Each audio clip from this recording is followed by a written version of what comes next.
I'm Chef Michael Montgomery coming to you from the Culinary School of the Rockies in Boulder, Colorado. Today, we're working with whole chickens. We're going to divide this into 3 segments. In the first segment, I'm going to be showing you how to prep the whole chicken for roasting. In the second segment, I'm going to be showing you how to break the chicken down or take it off the carcass.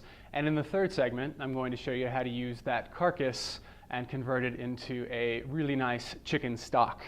So let's begin. In this segment, we're going to be prepping a chicken for roasting. So what I have here is about a 4-pound chicken. First and foremost, I want to make sure my area is clean or clear of anything that I do not want to contaminate with something this chicken could possibly have, being salmonella. I trust the source of my chicken. We get all our chicken at the Culinary School from a local chicken farm, so I'm pretty comfortable that the chicken's healthy. So I'm not that concerned, but at home, just get used to playing it safe and prevent that cross-contamination from happening. So I'm just going to push everything that does not involve raw chicken out of the way. I've got a cutting board here that can be sanitized, meaning it's made of hard plastic. So we can just throw it right into the dishwasher, or you can use a sanitizing solution to clean this area once you're done with the prepping of the raw chicken.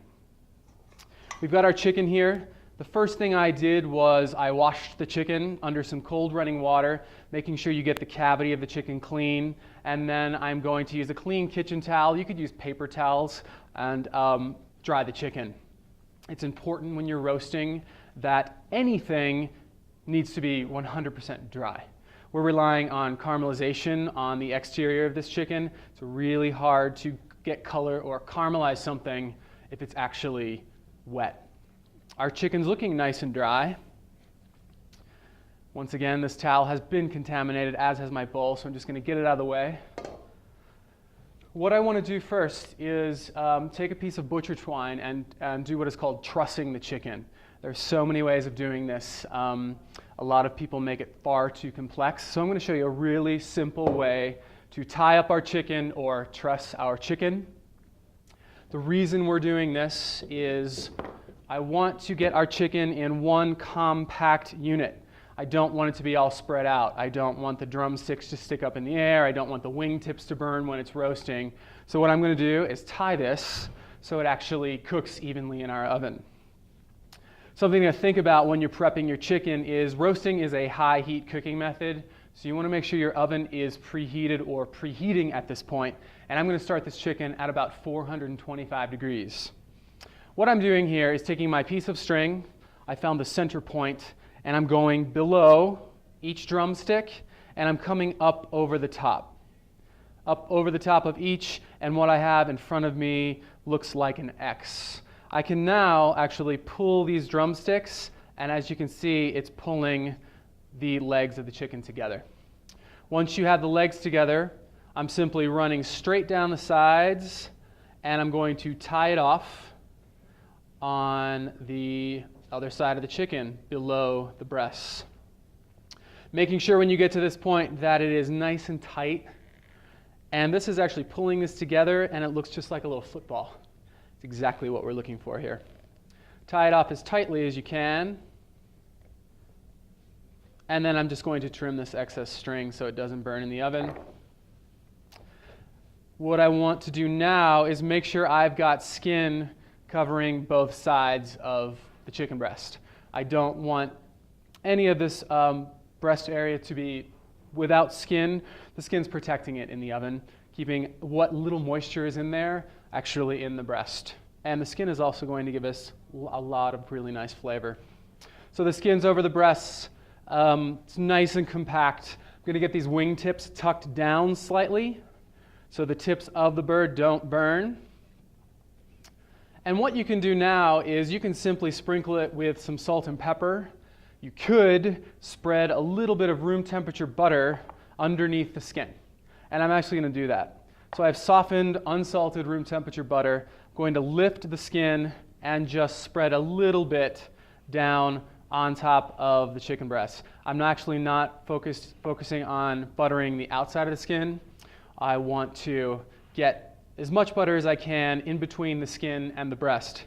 The reason I'm doing this is, like I mentioned earlier, those chicken breasts have very little fat. The dark meat, meaning the legs and the thighs, have much more fat.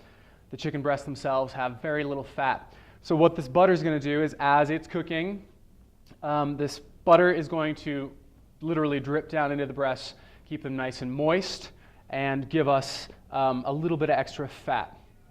Another reason that's very important is when we're roasting this, I'm not going to rely on time to determine doneness. Some people say chicken's done in an hour and a half or 2 hours, depending on weight. I'm actually going to use my thermometer, and we're going to take the temperature of the dark meat. Dark meat of chicken needs to be right around 170 degrees. The breast meat, or the white meat of chicken, only needs to be about 160 degrees. So we've got a 10-degree difference there. I am protecting the breasts, or allowing them to cook a little bit longer while they're waiting for the dark meat. I'm allowing the butter to melt down into it and keep it nice and moist so they don't get entirely dried out. So I've got some butter underneath the skin. Like I said, I'm not going to butter the top of the chicken. The nice hot oven is going to give us all that crisp, dark skin that we're looking for.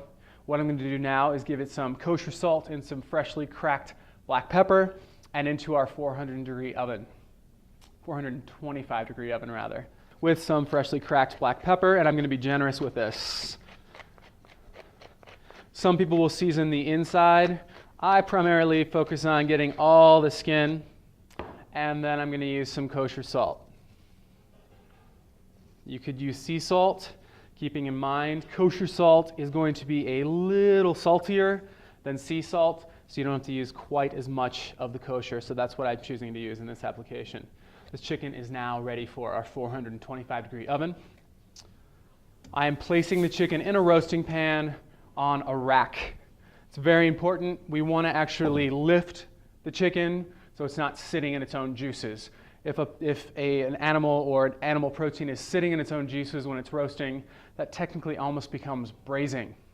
We want to avoid that. So I'm lifting it up, allowing the juices to fall below the chicken. Into our oven.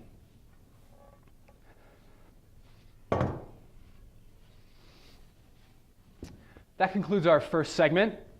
In the next segment, I'm going to be showing you how to break the chicken down into pieces, and we will be using that carcass to make stock.